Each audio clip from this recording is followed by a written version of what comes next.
Fed minutes revealed sharp divisions over rate cuts.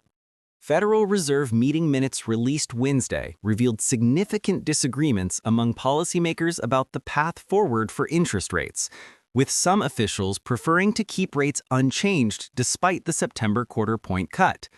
The minutes from the September 16-17 meeting exposed deeper divisions than previously known within the 19-member Federal Open Market Committee. While almost all Fed officials ultimately supported the rate cut that brought the federal funds rate to 4 to 4.25%, the minutes showed a few participants stated there was merit in keeping the federal funds rate unchanged at this meeting, or that they could have supported such a decision. The decision marked the first rate reduction in nearly a year. Growing concerns over inflation persistence.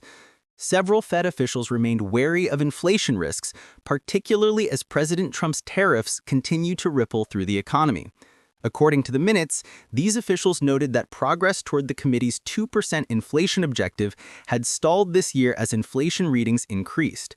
The officials expressed concerns that Americans may expect higher inflation for longer periods if inflation does not return to its objective in a timely manner, which could make price increases more difficult to control.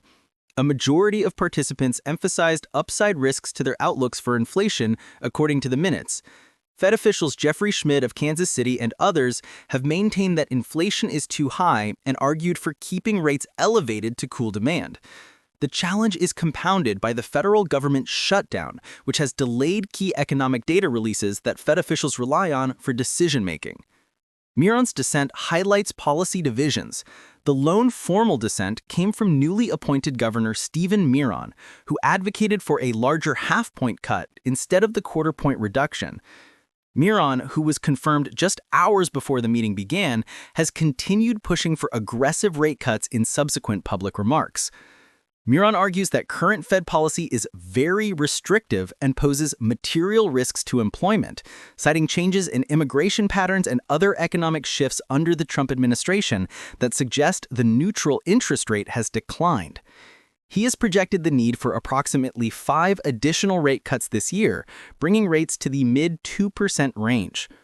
Despite these divisions, most Fed officials supported further rate cuts over the remainder of the year, with market expectations pointing to another quarter-point reduction at the October 28-29 meeting.